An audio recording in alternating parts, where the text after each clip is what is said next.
Hey there, Mary Sheila here in the height of summer, and I thought I'd make a kale and wild rice salad and just show you how easy it is. And I just picked a bunch of kale, and I can't believe how it looks.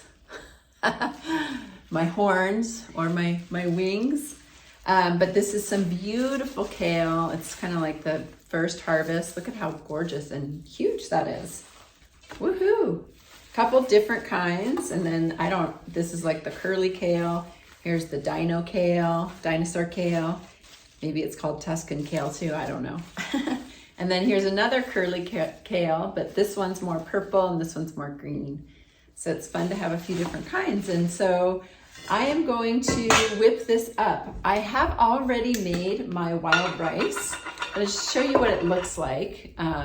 It's so beautiful, these long, thin, beautiful grains. And what I did was I soaked them overnight, like poured warmish water over them, put a tiny bit of lemon juice in a bowl and just left it out on my counter.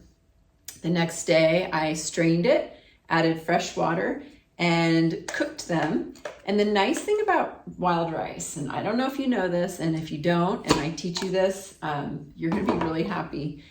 What I do is I just pour water over the top of the wild rice, like more than enough, and let it cook until it's to my texture liking, and then I just strain it. So you don't have to measure like how much water to rice. And I like it when it starts to kind of burst open, and then some of them don't. So there's some that are kind of still closed and whole and look similar-ish to what I just showed you, and some that are kind of white and more open. I don't know if you can see this, and then that way it gives me, it makes it really pretty quick to cook because I soaked it. Means I also sprouted it. It's more digestible, and it's just really a good way to do it. And you don't have to measure stuff. You just strain it when it's to your liking, which is a great way to go. So I'm gonna start with the kale. And what I normally do with the kale is I take my leaves, my beautiful leaves, and I'm just going to strip it from the stem. Super easy. I have little guys too. They're all included in the party, in the kale party. And now one thing I love about making the kale salad is I feel good about eating it like the next day or whatever. So I'm actually going to a friend's house for dinner tonight. So this is what I am bringing. So I'm just gonna do it all because I'm gonna leave some of it home and bring some of it there. So I have probably a little lunch today, a little bit with dinner tonight, and a little bit more tomorrow. I'm gonna get my rounds out of this. Okay, so I just stripped it all. Lickety split, just took me a few minutes. This will go in my worm bin. Now what I'm gonna do is I tried to face them all the same way. And if this is new to you, I would do it in 2 batches, but I'm just gonna go for it. So I'm just going to roll it up as best I can. Bring all the little pieces that might be there together. Then I'm gonna take my knife and I'm just going to try to go very thin slices. Basically what I'm gonna do, since this kale salad will be not cooked, the lemon and salt that I add are gonna kind of cook it. So I'm gonna try to create as much surface area as I can for the lemon and salt to infuse and kind of break it down. And the kind of cool thing too about cruciferous veggies is when you chop them, or chew them, chew your food. When you chop them or chew them, you are activating an enzyme that's on the cell membrane wall. And it's a enzyme that is a part of a family of enzymes for short, they're called ICTs. For long, they're called like isothionates. I don't know if I'm saying that word right, but it is, scientists have discovered over 120 of these ICTs. And they are not just in cruciferous, I'm pretty sure they're also in like onions and garlics. But basically they get activated and then they go to work as an enzyme in the body. Okay, so I went like this all the way across. Now I'm changing directions. just to get more cutting up. So I didn't have like long strands. There could be times you want long strands, but I don't want long strands today. Okay, so there I have it. That didn't take long at all. Now I'm gonna add all this to my bowl. Right, so you can see it's pretty small pieces. I'm always thinking about mouthfeel. Like, I don't want these huge pieces where I'm like, oh my gosh, I have to like cut this with a knife. Or, you know, take these massive monster bites, which I have been known to do. One time I was in college and I was in the back of a car eating, and the guy that was driving kept looking in his rearview mirror, and he's like, geez, Mary Sheila, take human bites. Definitely kind of embarrassed me, but you know, so mindfulness is a skill that we acquire. Okay, so now that I have all of my kale in here, the first thing I'm going to do while I'm getting everything else prepped is I'm going to drizzle a little bit of salt, or sprinkle, I should say, a little salt. And you know, I'm not going to go overboard, but salt helps to liquefy things, right? So if you marinate anything, if you make a sauerkraut, you start to liquefy things. So I'm going to start to allow this kale to break down. Okay. Then what I'm going to do is I'm also going to add a little lemon and lime juice. So I happen to have a gorgeous yellow lime. So I'm going to start with that because I already had that open. And there's one. And then I'm going to do another little cute one, but they're super juicy.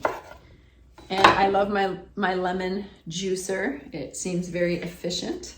It's funny because you would think that you put it in like this. And when I first got it, that's what I did, and it would squirt me in the face. But now I know.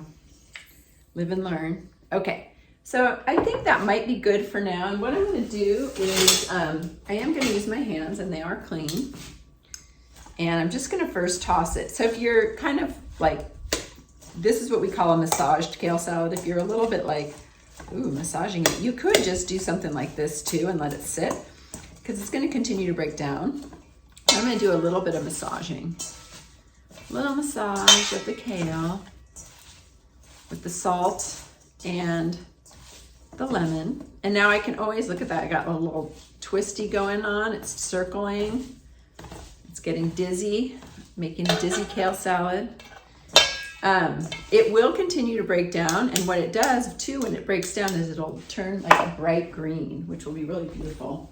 So I'm going to let this sit now, and then I'm going to start with my next ingredient, which I have these beautiful tomatoes. So they're small little cherry tomatoes. So I'm going to cut these up and add them to the salad. And it is tomato season, so it's fun to use tomatoes during the summer when they are in season.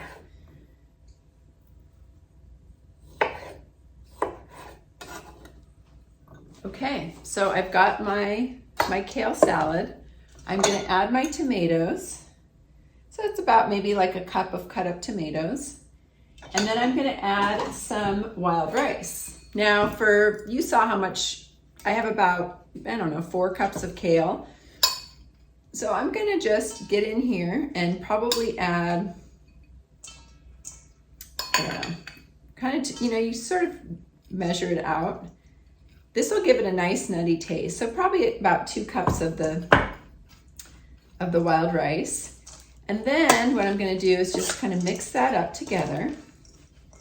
And then I'm going to add some pumpkin seeds. These are already soaked and sprouted and lightly salted. I will measure them out for you so it's easier. So here's a 1/4 cup. I'll probably do about a 1/2 cup since there's a couple people that will be eating this and it'll be for a few meals. You can also add these at the end when you're ready to eat them so that it's really, they stay crunchy, but I don't mind right now.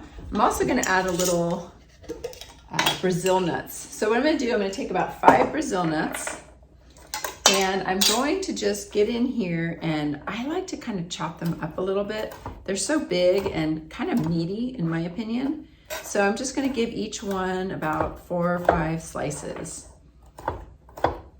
Yep. And I'm gonna add that in there. Okay, so what I'm gonna do, I'm pretty much kind of almost done with this. I am going to add a little olive oil. I'm gonna add a little olive oil, and then I'm gonna check the flavor and see if it's salty enough, if it's sour enough. And I have a feeling I'm gonna add one more ingredient to the flavor profile of this salad. And that would be a little tiny drizzle of honey. So I like to drizzle a little honey. I've been really liking honey in my salads lately. So I just come in, and it ends up probably being about a tablespoon or so, maybe a little more. But I just kind of do it to taste. So I'm gonna add that. So now I've got the olive oil, the honey, the salt, the lemon, a little bit of lime, and not too much lemon. So, you know, I might need to add more. I can certainly add vinegar, but to be honest, lately I've been such a fan of just adding citrus to my salads. And I feel like it just maybe keeps like something like this a little fresher. Might just be my opinion, but I'm gonna taste this. I'm gonna add a little bit more lemon. I'm just gonna do half. I think this might be a Big Sur lemon. A Big Sur lemon and a Taylor Lane lime.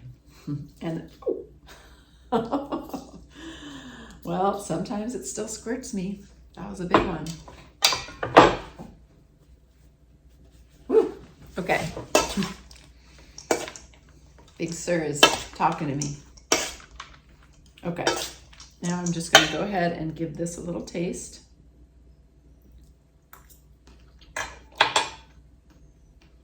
Perfection, if I don't say so myself. And since I'm going to a potluck, I am going to use my potluck bowl, and I'm excited to show you.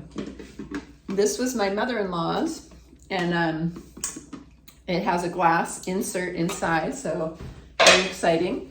So this way, when I make it in one bowl and I put it in another bowl for plating, for presentation, it just makes it look really nice, and it's not, you know, it's just a nicer way to present it. And there I have, I'm just gonna keep going. Like I said, I'm gonna save some of this for at home because there's just a few of us tonight. So that feels like a good amount for tonight. A lot of times what I'll do is I'll when I'm measuring a salad, I'll say like, okay, what's the obvious amount one person would eat? Then I measure it. I do that a lot with my lettuce because I really hate wasting salads because I grow it and I don't want to waste it. Although I have been eating salad a lot the next day and saving it. I used to not do that as much. Okay, and now for the final beautiful way for us to enjoy this salad is I'm gonna put some edible flowers on here. So I'm gonna start with a little calendula. I'm gonna open it up. So I just pull the petals away from the stem, and I'm just gonna drizzle them on top. I'm gonna do it with another one. Yay. Open it up, give it a sprinkle, yay. And then I have some borage flowers. I have white and purple borage flowers. So I'm gonna sprinkle some of those on there. So aren't those beautiful? And then I'm going to put some cilantro flower on there. So I just grabbed these out too. And these, I'm kind of break them up a little bit more, but I'll sprinkle some of these on here. These are really delicious as well. They taste like cilantro, and you're eating a flower and you're like, what is this? I recognize the flavor. What is this? And especially if you're cilantro bolts. I also have some nasturtium. These are pretty strong. They're kind of spicy. So I'm gonna just separate the leaves. And voila. I'm gonna do one more. And last but not least, my favorite flower, my mother's flower, I have some sunflower leaves. So I am going to take these up, and these are actually really big, but I think I'm just gonna kind of like decorate the sides out like this, just like the sunflower likes to do in the garden. And put these around here like that. they might get a little actually I'm gonna go like this because they might get a little damaged when I put the top on. Oh my goodness gracious, this is so pretty. Okay, I don't know if you're gonna be able to see, but I'll put a picture on at the end. Isn't that gorgeous? So now I have my potluck dish in no time at all. Now I can put my lid on it, keep it in the fridge until I'm ready to go.